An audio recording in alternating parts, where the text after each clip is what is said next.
You're listening to Sister Stargazers, celestial and terrestrial observations and advice from two real-life sisters. Welcome, fellow stargazers. Your sisters are in the house. Hey, Jude. Hey, Sarah. How you doing? I'm doing great. How are you doing? Not too bad. In our post-eclipse time. Yes, we've just recovered. We're in a recovery period right now.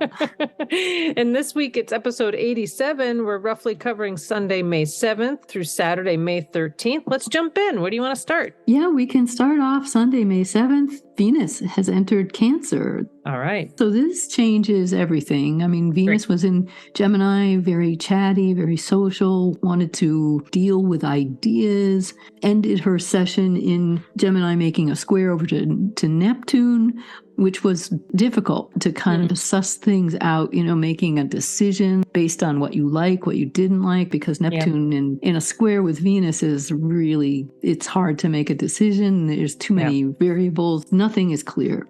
So with the retrograde of Mercury, this was an additional kind of hump to get over. But now that Venus has moved into Cancer, that makes things a little different. Cancer is more about house and home, family relations, emotional bonds with your tribe or with people you love. It can also be about finances or stabilizing yourself in a family way. So being able to know where your resources are within your family or hereditary resources or ancestral resources. So Venus entering Cancer puts a bit of a spotlight on the home, on the family. And quickly, Venus entering into Cancer will make a quincunx to Pluto, and the moon on the same day will make a quincunx to the sun. So coming off of this eclipse, we've got this change of sign for Venus, and then we've got these destabilizing or kind of squeaky hinges, not an opposition, but a quincunx, which isn't quite making the connection. So there may be intensity in relationship with Venus, quincunx, Pluto. There may be power issues that you kind of have to work through. You might have to backstep. With the moon, quincunx, the sun, there might be this kind of out of sorts feeling or feeling like you've got to work too hard to get something resolved. But these are, again, coming into the beginning of the week. The moon on Monday, the 8th, makes another quincunx, but this time to Mars. So it's really going to be a good idea to avoid overreacting. And then the moon on the same day, Monday the 8th, makes a quincunx to Uranus. So again, this kind of sense of a willfulness. Uranus is spontaneity, kind of being open to possibilities, but not quite feeling comfortable there. So there's a bit of this instability going on as we come off of this eclipse on May 5th and come into the following week with this sign change of Venus and then these quincunxes to the personal planets. Then on the 9th, the sun makes a conjunction to Uranus, which was in play during the eclipse, but it wasn't exact. So all of that time between the 5th of May, the eclipse Beltane, and this Tuesday, May 9th, has been maybe a build-up of something. You've been waiting for something to happen or waiting for some news of some kind. And this sun conjunct Uranus can be a surprising announcement or a surprise event. It can be an invention or a new trying to resolve something or coming up with a new way of figuring something out. So this is happening in Taurus. Okay. On the global scale, it might relate to world economies, commodities, real estate, cattle. Land. Like land, that kind of thing. Yeah. The Taurus is the cow, right? Right. Or traditionally the bull. But if you look at its glyph with the circle and the little horns, that can also be, as Caroline Casey mentions, that can also be the womb and the fallopian tubes. Ooh, interesting. Yeah, so the Taurus, the bull, can also be Taurus, the cow. Sure. Anyway, so just an aside. That's neat. Yeah, thank you. Taurus is land, real estate. It's things we value. So there may be some surprises, some unexpected events. It could be on the positive or on the negative side, depending on, where you're falling in terms of your awareness, your consciousness, and what you bring to the table. So the stars don't dictate events. We are the ones that receive the energies, and whether wherever we land in terms of our consciousness is where these energies affect us. So Right. you've been working through your issues. The Sun conjunct Uranus may just be a pleasant surprise. It might be an invitation of some kind that was unexpected.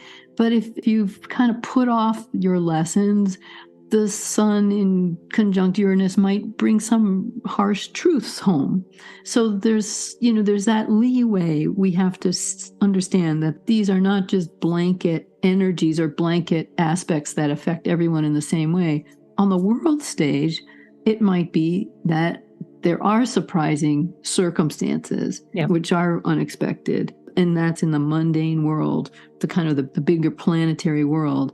And it might be also that these circumstances have been building from the point of the eclipse, even back in late April on the 20th, when we had that new moon at 29 degrees Aries. So the idea is that there may have been a buildup of things, especially since this lunar eclipse on the 5th. Can you also look at where Uranus is in your natal chart? Of course, yes. And that's an area as well of, okay. Yeah, thanks for mentioning that. Yeah, any house where Taurus is located is going to be highlighted with the Sun and Uranus making the conjunction there. Yeah. Okay. And also, I mean, Taurus in general right now is really lit up because the North Node is there. And that's right. That's where the new moon eclipse was. Mercury is there going retrograde and will be retrograde until the 14th of May. So it's going to go back to 5 degrees Taurus. So it's going to go over the early degrees of Taurus, right? That's 7 degrees on the 7th.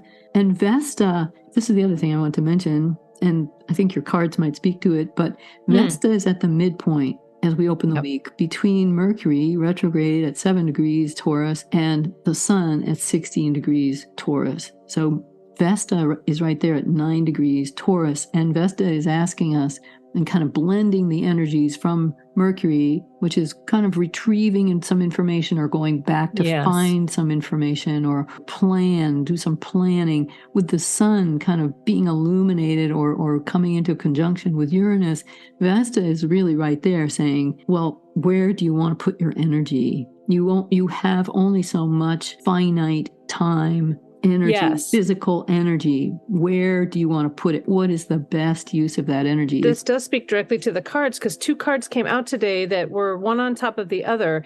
And the first card that I saw was the 5 of Swords, which is sort of like, am I going to go back and fight this fight? Am I going to go back and pick this battle? Am I going to take that person to court? Am I going to send some emails to tell them what I think they should have been doing? Or the other card, which is the 8 of Pentacles, which is sitting down, getting to work, accumulating what you need to do, moving forward. I would say 8 of Pentacles, maybe. Right. Unless you think you really got to go back and win it. If you really think you have to go back and win it, sure. But maybe your energies are better spent getting ready for what's ahead for you. And I love that it's the Pentacles, because it speaks about work, dedication, putting your best skills into practice versus, I'm going to go back and tell them what I really think. Is that the best use of your energy? Yeah, the Pentacles are Taurus. I mean, the Pentacles are earth-based, and that's an earth-based suit. The King of Pentacles is kind of like the King of Taurus. Oh, sure. He's got all of his wealth in the land, the grapes and the rabbits and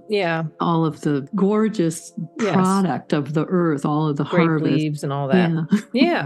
So I would just encourage people to, when you talk about energies, because you can only put your energies in so many places, being sure it's in the most productive, I would say. That's it. Yeah. Cool. All right.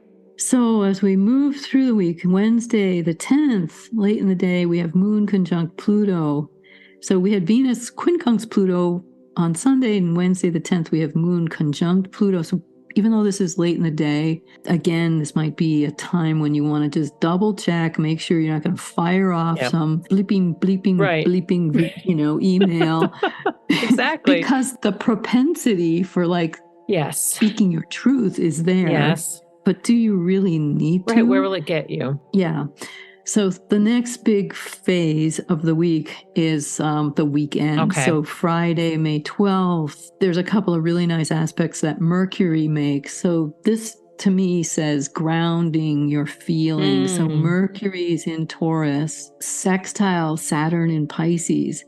So Saturn in Pisces wants to understand the feelings, wants to kind of get at and understand the feelings, wants to make sense of them.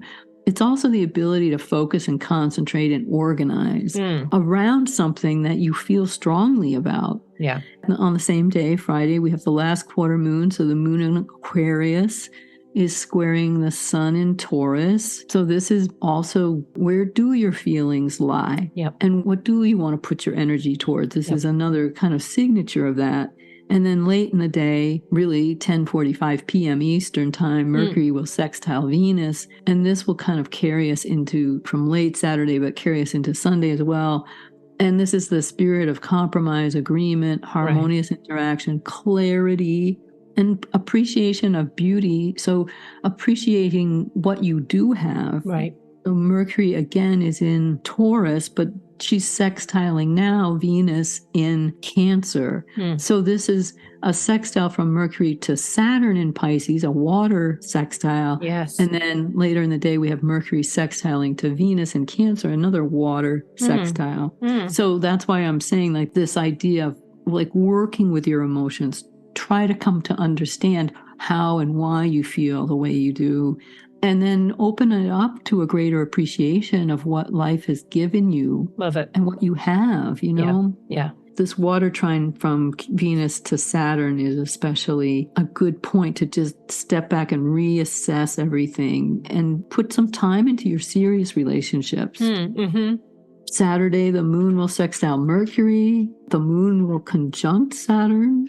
The moon will trine Venus. So these are, again, all kind of making these aspects to Saturn and Mercury even more relevant. Yeah. What I love about this is on the bottom of the deck this week is the Page of Cups, which is a watery sign linking to intuition and just, again, getting into those deeper emotions. You okay? What's happening? I'm laughing because our co-producer is having a drink. Oh, get out. Gibson's lapping up water. Can you hear that? I can't hear it. Synchronicity. Oh my God. It might be on my side. Amazing. Okay. Here's a preview of what's coming up. Okay. Which really works with what we've just discussed. Yeah. So Sunday, May 14th, the moon will conjunct Neptune as Mercury goes direct. And this all happens between 11 p.m. and 11:16 p.m. Eastern time. The moon making this conjunction to Neptune in Pisces as Mercury goes direct is offering us this imagination, again, this deep insight into our feelings, but it's also bringing along the imaginal. Yes. So that's something to look forward to. Oh, that's Page of Cups again. Yeah. Love it. I love it when it all ties together. Looking into the cup. Well, cool. Listeners, you know how to reach us. Please send an email at connect@sisterstargazers.com. That's also our website, sisterstargazers.com. You can also tune in on Monday nights still on WMPG.org, 90.9 FM for a live astrology deep dive with your sisters. And that's it, I guess. Thanks, Jude, for the weekly preview. Oh, yeah. You are welcome. And if you would like us, share, subscribe, do all that, because we're trying to get up to 100 subscribers. We're getting close. We are getting close. Thank you, everyone, for being so awesome, devoted, and awesome listeners. Thanks, Jude. Thank you. Take care, everybody. Bye for now. Thanks for listening to Sister Stargazers. Let us know what worked for you this week. Find us on Facebook and post a comment at Sister Stargazers.